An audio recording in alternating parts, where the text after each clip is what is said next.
Hey guys, welcome back to Ace Recaps. Today, I'm going to explain a 2005 horror film titled The Red Shoes.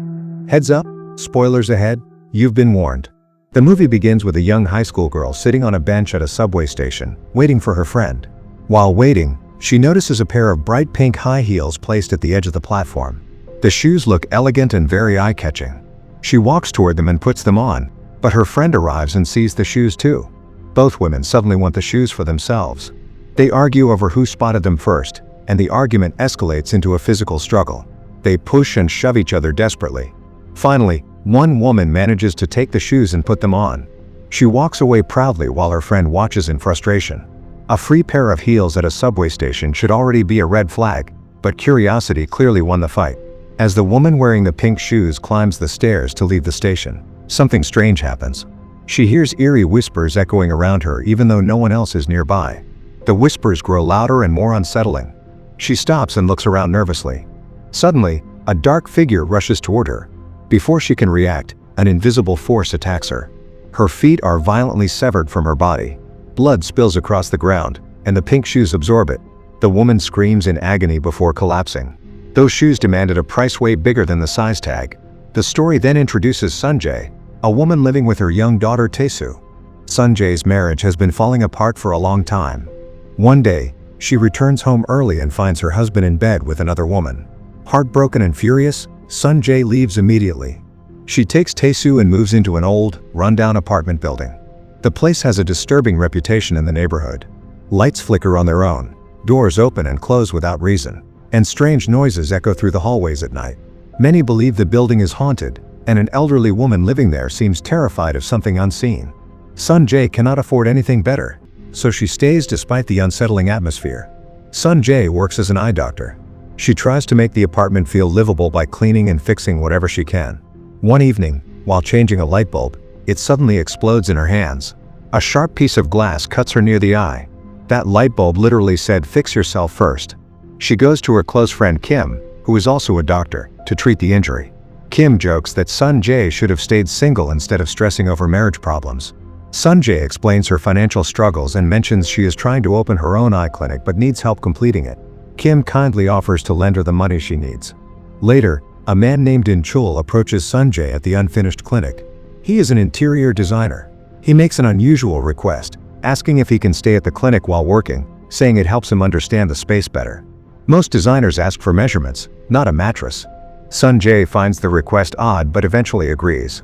That evening, Sunjae heads to the subway station. She waits on the platform, steps into the arriving train, and notices a pair of pink high heels neatly placed on the floor.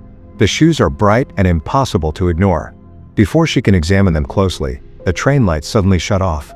Everything turns silent and dark for a moment. She picks up the shoes and takes them home. At home, she examines the shoes carefully. They look perfectly crafted, almost too perfect to be real. Curiosity takes over, and she tries them on. As soon as the shoes touch her feet, a vision flashes before her. She sees a young woman wearing the pink shoes performing a graceful ballet routine.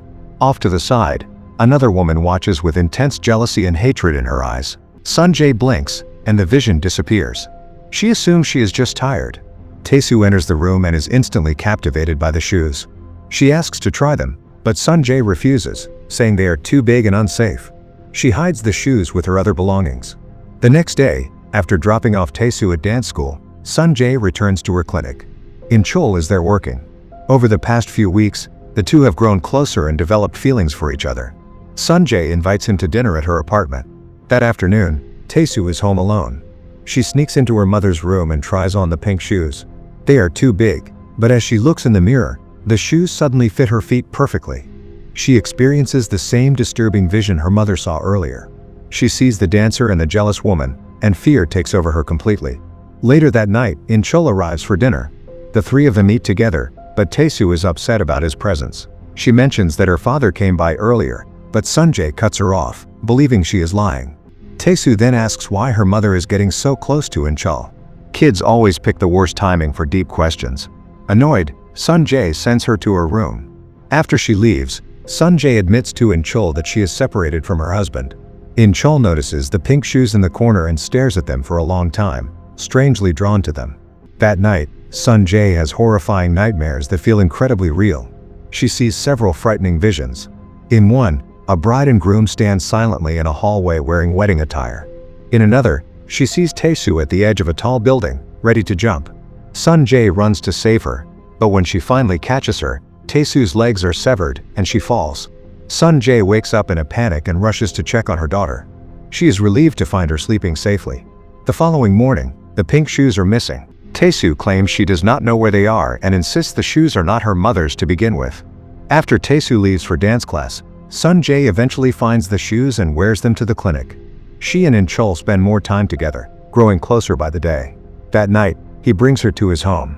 A large, unsettling portrait of his ex-girlfriend hangs on the wall. Their relationship turns intimate. Back at the apartment, Tae-soo puts on makeup and finds that the pink shoes have mysteriously reappeared in the glass shelf. She carries a candle and slowly walks toward her room. In the flickering light, she spots a dark figure standing inside. When Sun-jae returns, she runs into the old neighbor in the elevator. The old woman notices the pink shoes and becomes terrified, running away instantly. Inside the apartment, Tae-soo tries to take the shoes from her mother, insisting they belong to her now. They argue and struggle over them. At that moment, Kim arrives. She scolds Sun-jae for acting childish. When Sun-jae goes to wash her face, Kim sees the shoes. A powerful urge overwhelms her. She sneaks into Tae-soo's room, grabs the shoes by force, and leaves the apartment. As Kim walks alone at night wearing the stolen shoes, Sun-jae calls her, asking why she took them and hurt Tae-soo. Kim sounds strange, almost euphoric. She promises to return the shoes the next evening. As she keeps walking, the air around her turns eerie. She hears unsettling whispers and briefly sees Tae-soo's face. Suddenly, an invisible force grabs her from behind. Her eyes are violently gouged out. She is lifted off the ground and thrown through a store window. A large, sharp piece of falling glass severs her leg. Kim dies on the floor surrounded by blood and shattered glass. The pink shoes sit beside her body. The next morning, In-chul shows Sun-jae an old magazine photo he found. It features a woman holding a similar pair of pink shoes. Sun-jae brushes it off, saying many shoes look alike. Suddenly, she receives a call from the police informing her about Kim's death. They ask her to come in for questioning since Kim was last seen leaving her apartment. At the station, a detective shows her photos from old cases. He explains that similar deaths have occurred before, and every victim had their feet severed. He also says a high school girl has been searching for her missing friend's shoe, and the description matches Sun-jae's pink pair. But the shoes were never found at any crime scene. Sun-jae is horrified by everything she hears and returns home deeply shaken. As they finish the paperwork, the detective asks In-chul to sign the report assuming he is her husband, then realizes they are not divorced. When Sun-jae enters her apartment, she finds Tae-soo holding the pink shoes. Sun-jae tells her to return them immediately. Tae-soo refuses, so Sun-jae slaps her. Wanting this nightmare to end, Sun-jae takes the shoes outside and throws them into a garbage bin. But when she returns, the shoes are somehow back on Tae-soo's feet.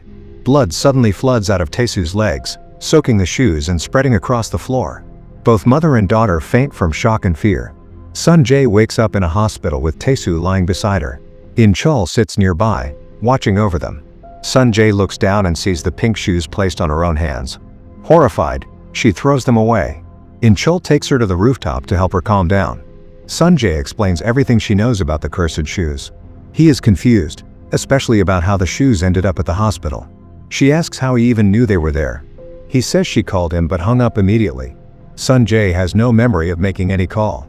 Trying to find more information, Sun-jae brings out the magazine photo that In-chul showed her earlier and asks where he found it. He explains that it came from an old advertisement that was widely circulated. They visit the advertising agency that produced it. They learn the photo is over 60 years old, and the agency has no records of the woman in it. They also find out online that the photo was taken by a dance composer who died at the age of 31. Their search leads nowhere. Sun-jae then contacts the high school girl mentioned by the detective, the same girl from the opening scene. As they talk, the real pattern behind the deaths becomes clear. Anyone who forcefully takes the shoes from their current owner dies violently. Sun-jae realizes that Tae-soo is in danger because she took the shoes from her mother. This same rule explains Kim's death, since she stole the shoes from Tae-soo. In-chul picks Sun-jae up, but they get stuck in heavy traffic. He tries to distract her from her fear by talking about how strong emotions can push people toward reckless decisions. He suggests she call Tae-soo's father, which instantly angers her. They argue, and overwhelmed, she gets out of the car and runs away. Inchul catches up to her and manages to calm her down. That night, Sanjay has another disturbing nightmare. In the dream, Taesu is pulled upward toward the ceiling. The ceiling cracks open, and a massive wave of blood floods the room. Sanjay wakes up gasping for air. The next morning, she finds another mysterious photograph. This one shows a hunchbacked woman who looks exactly like their elderly neighbor. Holding the pink shoes, Sanjay and Inchul confront the old woman. She is terrified and tries to avoid discussing the shoes. After much pleading and pressure, she finally reveals the truth. She says that when she was young, she worked as a servant for a famous dancer named Oki.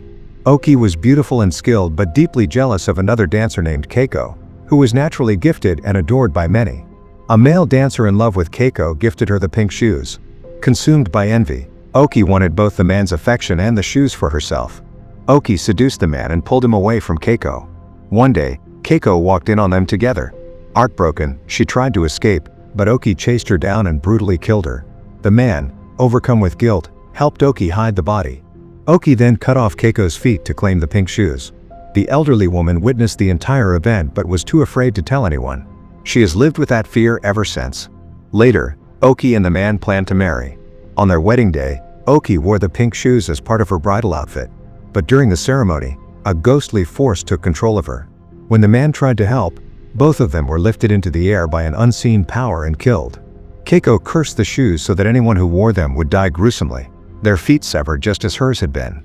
The curse has haunted people for 60 years, leaving a trail of death behind. Sanjay realizes she must return the shoes to Keiko's grave to end the curse. Hoping to protect her daughter, she finds Keiko's grave and places the pink shoes inside the coffin. She believes the nightmare is finally over. And that sentence has never been true in horror history. Feeling hopeful for the first time, Sanjay visits Inchul at his home to thank him for helping her. She hopes they can now move forward. But when he opens the door, he looks at her with cold hatred. His kindness is gone completely. Sanjay is shocked and frightened. Inchul tells her he knows the truth. Taesu confessed everything while she was gone. Sanjay never divorced her husband. She murdered him after catching him with another woman. She is not a helpless victim but someone filled with rage and jealousy. A heavy anger suddenly fills Sanjay. The jealous spirit of Oki, the dancer from her past life, has been inside her from the beginning and now takes full control. Oki, using Sanjay's body, attacks and kills Inchul. Then she turns her attention to Taesu. She decides Sanjay's daughter must die as well. Taesu senses a terrifying change in her mother and runs out of the apartment. A desperate chase begins through the streets. She runs into a subway station. Sanjay, fully possessed by Oki, follows her. Taesu reaches the edge of the platform as a train speeds in. Sanjay catches up and is moments away from pushing her onto the tracks. At the last possible second, Sanjay's love for her daughter breaks through the possession. She grabs Taesu and pulls her away. But the ordeal is not over. In the quiet station, the ghost of Keiko appears. She reveals the final awful truth. The spirit possessing Sanjay is not Keiko's. It is Oki's. Sanjay is the reincarnation of Oki herself. That is why the old woman feared her from the beginning. Under Oki's influence, Sanjay killed her husband, killed Kim, killed Inchul, and tried to kill her own daughter. The pink shoes were only a tool for Keiko's revenge. The true evil came from Sanjay's past life. Keiko's ghost, angry and twisted, moves towards Sanjay to deliver final justice. The final scene shows Taesu alone in their apartment. She practices ballet in front of a mirror, her face quiet and distant. The movie ends with a post-credits scene where a woman finds the pink shoes in a park, unaware of the terrifying curse she has just claimed. Don't forget to subscribe and turn on notifications so you can watch more videos like this. Thanks for watching.